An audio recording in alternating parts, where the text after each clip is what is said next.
Later that night, I get a text message from her that says, very therapy speak-ish, it says, "Today I heard that your perception of the reasons why I interrupt you caused you to be upset." Like, if you were going to try to engineer a text message to be dismissive and avoid accountability and blame shift, I don't know that you could write a better one.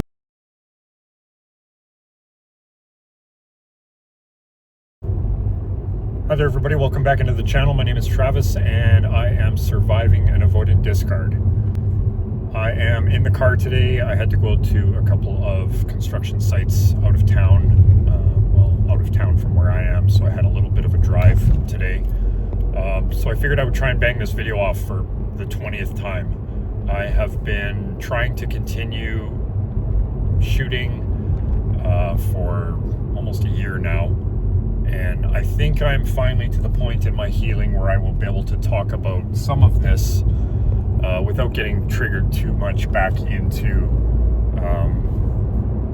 grief, attachment panic, any of the stuff that I've been dealing with. Anyone that's going through this, an avoidant discard or surviving an avoidant discard, or really surviving any sort of grief, knows that, it's rarely a straight line of feeling better. It looks more like a stock market graph, where there's peaks and crashes and ups and downs, but it generally goes in an upward trending direction, and that's kind of how I feel I've been over the last year. I think in my last video I ended off talking about 2023, our only really full year together, and how we did a lot of traveling. Not a lot, but it was the year of travel. It was also the year we started, there was talk of us moving in together that was initiated by me. I think I thought that, if we lived together, that would be the next logical step. And, we would better be able to work on our issues if we're under the same roof. We're not going to have these communication issues. She's not going to be able to shut down, really. And nothing could be further from the truth. You can be living under the same roof as a dismissive avoidant. You can be married to a dismissive avoidant, and they will still shut down. Proximity doesn't really. If anything, I think moving in together was probably panicking her, and it would have been a complete and utter disaster. But she didn't really voice her concerns. The closest she got was, I think once she said, well, if we cohabitate, as she called it, I'm going to feel obligated to be home with you every night, and what if I want to go out for Ethiopian food on a Thursday night? I like to do that. And it really highlights and illustrates this idea of a zero-sum game or black and white thinking when it comes to an avoidant. Like, there's no real win-win. It's like, if we move in together, then I automatically have to give up all of that, which now when I look back on it, it just seems so ridiculous that, I'm in my 50s, and this person thinks that I'm somehow not going to be able to handle a Thursday evening by myself making dinner. One of the funny things she said post-discard, in our final phone conversation, I think I might have mentioned this in an earlier video, but one of the things she said to try to make light of the situation was, besides, you need someone who loves hockey anyway. Which I don't, right? It's ridiculous. That's not a prerequisite for a healthy relationship. But anyway, that would have been a win-win. There is a hockey game on tonight. I know you don't like hockey, so why don't you go out and enjoy your Ethiopian dinner, and I'll order a pizza and watch the game. Win-win. We come back together later, and how was your night? Tell me about your night. How was the food? Who won the game?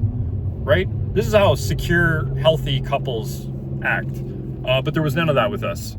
And this is not to vilify the avoidant, vilify Sarah. It's not all on her. But this is just demonstrating what was happening, as as the relationship was progressing along, the level of deactivation just got stronger and stronger. So we're looking at these houses. Some of them were new builds. Some of them were people had lived in them before.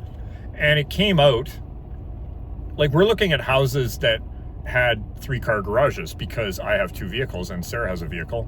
And so she's obviously like entertaining the idea that we are going to be living together. But it came out that we're not buying this house. She said, I'm buying this house. So again, it was that sort of this far, no further. We're not going to, we're not commingling anything. So there was that level of a wall there right away.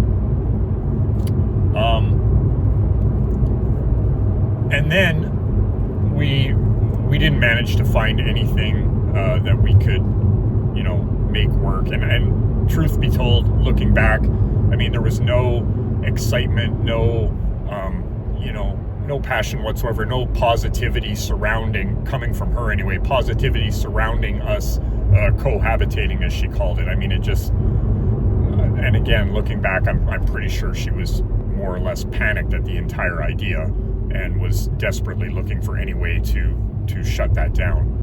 So then it became, well, we're going to try living together in my matrimonial house, her house that she shared or bought with her ex-husband. And looking back now at the unfairness of that she wasn't really taking any risk whatsoever. I would have been the one who would have been moving, uprooting, and risking losing the comfortable home that I have now, so that we could live at her house. And she said, well, you'll pay me rent, and if it doesn't work out, then I'll just pay you back what you paid me.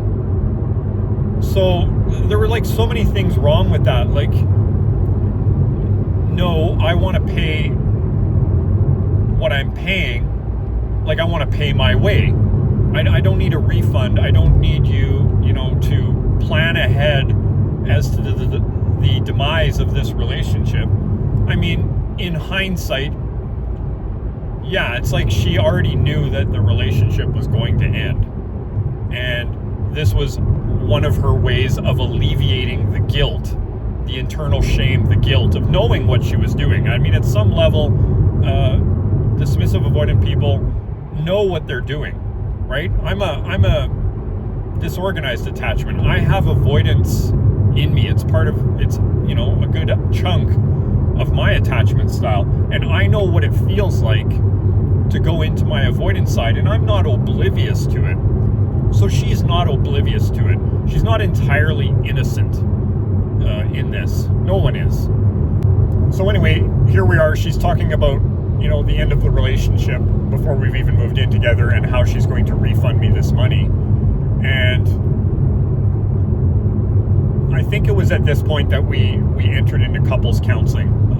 2024 was my year of counseling. So, as a lot of you know, probably from your own experience and from all of the research that I know all of you have done, trying to figure out your dismissive avoidant ex, because I did the exact same thing,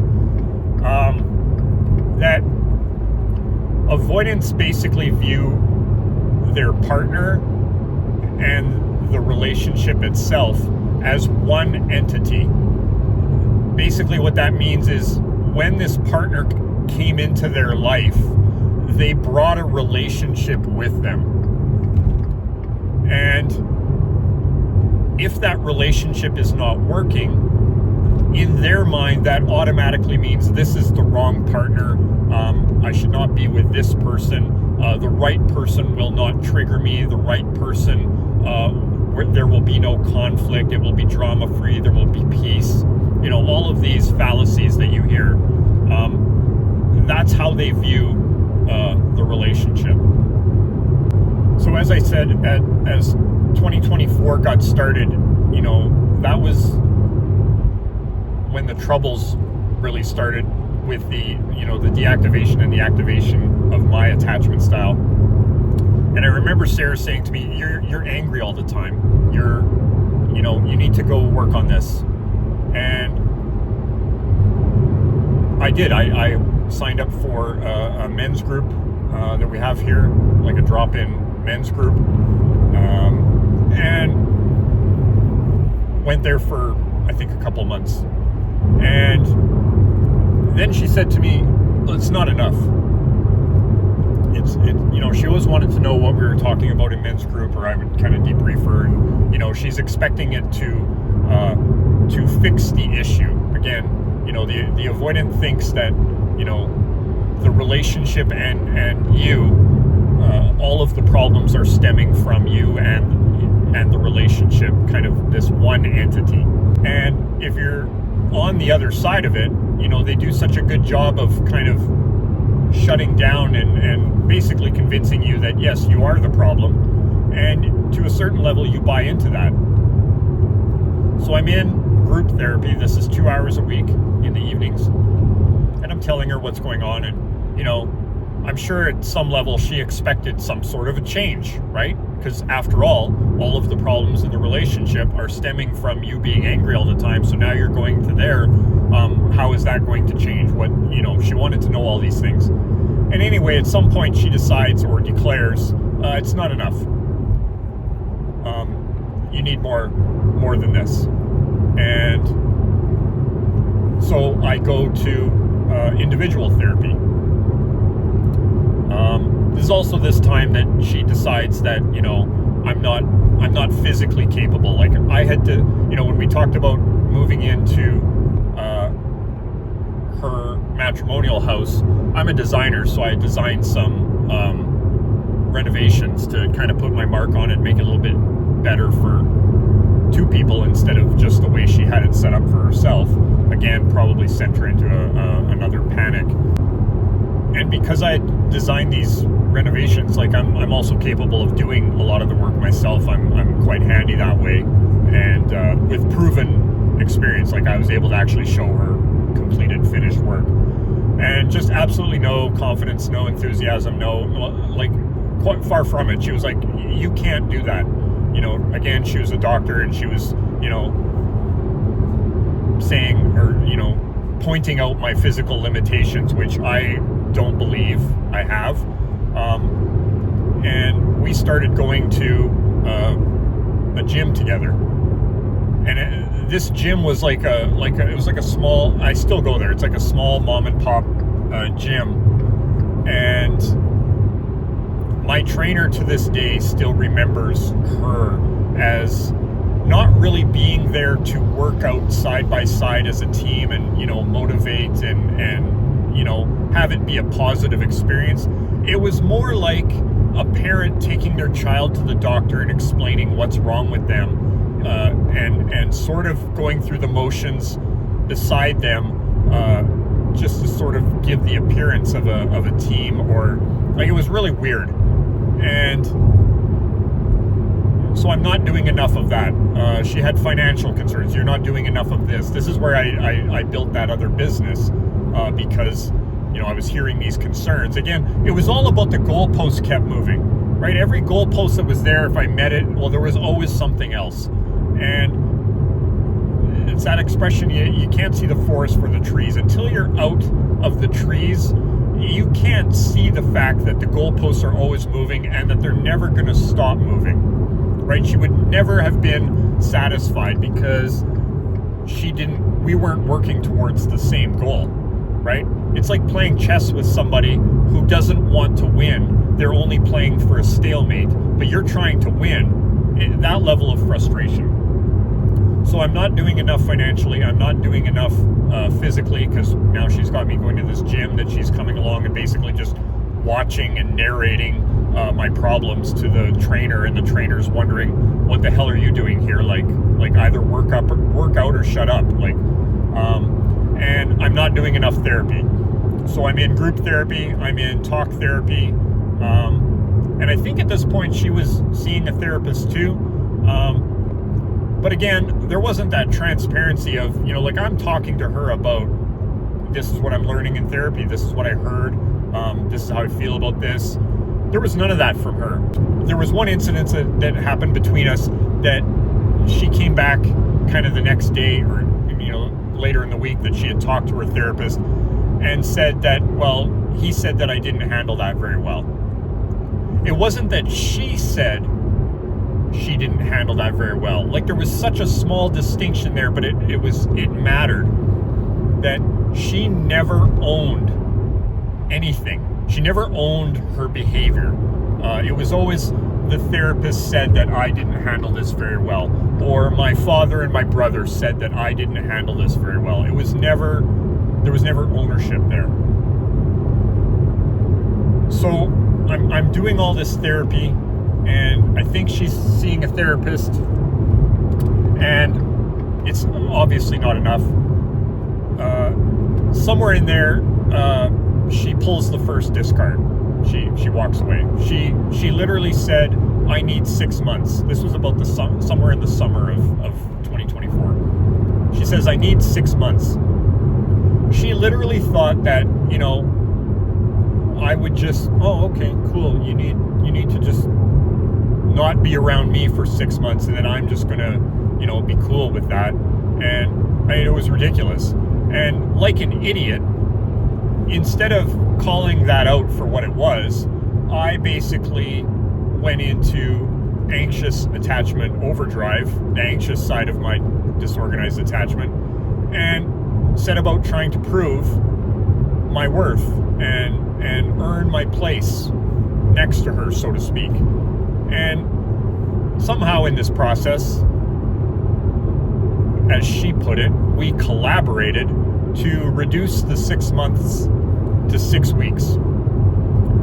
And honest to God, it's the only time I ever remember her being really animated or looked almost happy about something to do with us. Like, she actually mentioned it to our couples therapist, who we had started seeing too, that she was excited by this, that this was somehow progress. I just mentioned we ended up in couples counseling. That went nowhere for a multitude of reasons. I mean, we went, I think it was 6 times, like maximum 6 times. And it felt more like she was going down a checklist, I did participate in looking at houses, so quote unquote, I tried. I talked about moving in together, and we tried that. I did my best. I tried. If I was going to try to learn German, I can't just take 6 German lessons, and then when someone asks me, well, what happened with that? I can't come back and say, oh, I tried to learn. No, you didn't. You were expecting an easy, no stress solution, and it failed, and then you gave up on it and decided to call that quote unquote trying. So there was that. This couple's therapist, Sarah picked, he was an ex-pastor. Sarah's Christian. I don't know if I mentioned this before on the channel, and I'm just going to make a little side note here that I could make a whole video of this aspect of our relationship. But right at the beginning of our relationship, Sarah said something to the effect of, I'm giving dating outside my faith a try. Which right away set up a power imbalance of, I'm up here in this virtuous Christian role, and I'm lowering myself, or I'm generously allowing you to partake of my life. That wasn't conscious, but that's pretty much what got set up there. So anyway, this couples counselor is an ex-pastor, and I don't know that he was trained at all in attachment. I mean, at this point, I wasn't educated in attachment very well. I didn't know about dismissive avoidance. I didn't know I had some idea of my attachment style, but I had never encountered this level of avoidance. And quite frankly, I was so consumed with trying to save the relationship, I wasn't at all looking at, should this relationship be saved? Is this person worth all of this effort and pain that I'm putting myself through? And that's, the anxious, you're not concerned with that. All you're concerned about is maintaining connection with that attachment figure.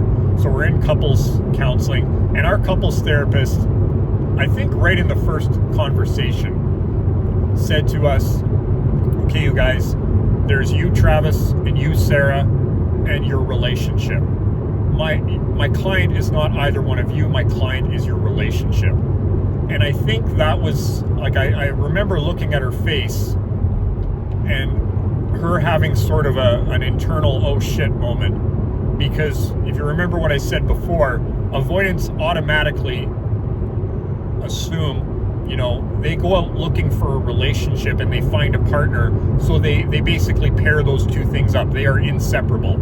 It's not in their mind, it's not a third thing. Okay? Well, what this counselor just said basically blew that all to hell. And you could see it on her face that, I'm going to be held to account here. And I think in her mind, maybe not consciously, but definitely subconsciously, her motivation for going to couples counseling was not to work on the relationship. Because again, she did not view it as a separate thing to work on. She went to couples counseling because she had already tried to fix me, right? She had already tried to address me directly, saying, you're not doing enough of this, you're not doing enough of that. And that obviously hadn't fixed things because there was still conflict.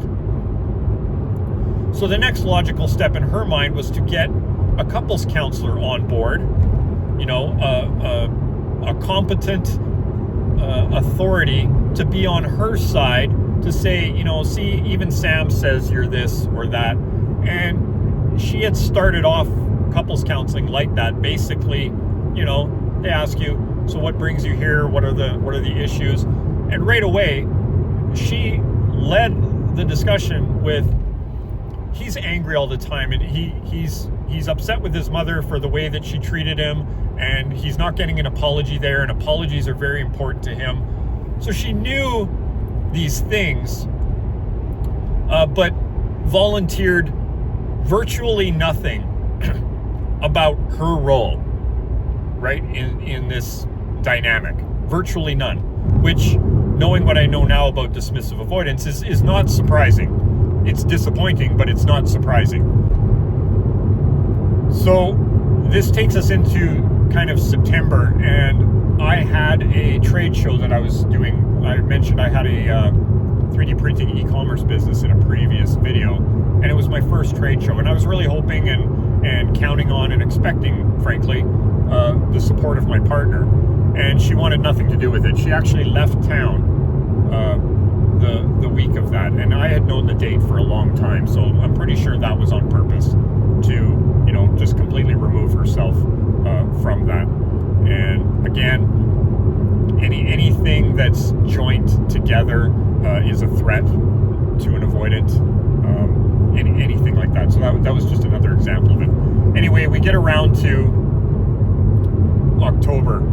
The beginning of October was when the discard happened, and this was our last time spent together as a couple. We went to a dinner and a concert, lovely concert, like a orchestra concert, and had an incident in a turning lane on the way to dinner.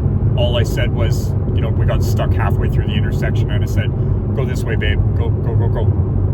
Literally like that, like that's it. And apparently I put a menu down the wrong way on the table, where I found out later, after the discard, that she felt attacked by those two incidents. And, okay, fair enough. It's a subjective term. Attacked is what it is to you. I mean, I've had objects thrown at me. That to me feels like an attack. I'm not sure where the attack happened there. Criticism, I guess, or just, I mean, at this point in the relationship, she was basically viewing everything that I said or did through a negative bias filter, right? I mean, I could have come across Jesus returned on the side of the road and brought him home to her, and she would have somehow found fault. I mean, right?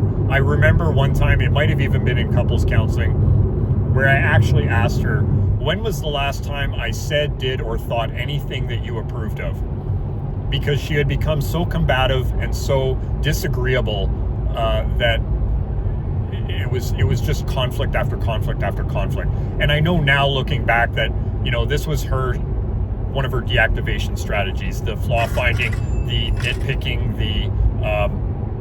the complaining. All of it was designed to create conflict, so that, because she knew how I would react to it, and then when I reacted to it, she could then point to my reaction as, you're unstable, you're arguing all the time, you're angry all the time, etc., etc. So we're out at this, we go to this dinner, we go to the concert. Coming home, I'm talking to her about what had happened with my therapist. I was talking about, my views on driving and why I get upset driving, and she's interrupting me. Well, you pull over because of this, and and like just shutting down the conversation. And I tried to hold a boundary and said, I don't like it when I'm interrupted. What's going on? And this didn't happen very far from home. She drops me off, and before I get out of the car, bless her, she's still giving me food. She still has food in the back of her car for me. She says, the problem is we don't understand each other. And I think I said something to her at that point of, I agree, but you can't on the one hand lament that and then not communicate. You can't have it both ways. So we part ways that night. And later that night, much later, like midnight, I get a text message from her that says, very therapy speak-ish. It says, today I heard that your perception of the reasons why I interrupt you caused you to be upset. And the reason I can remember that so precisely is because it's so ridiculous.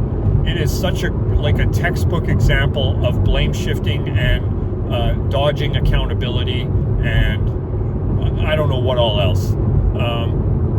To this day, I'm not convinced that she genuinely, that was genuinely what she was saying. If you were going to try to engineer a text message to be dismissive and avoid accountability and blame shift, I don't know that you could write a better one. So anyway, I read this. I don't respond or react. I wait till the next evening, 7 o'clock, something like that. This is a Sunday night. And I text her back, and I simply said, not quite. It's simply that I don't like being interrupted by the woman that I love. I may have added, something along the lines of, I don't feel respected, or, something like that. And the discard happened within 2 minutes after that. She was waiting for that reply. She texted, sorry, this is toxic.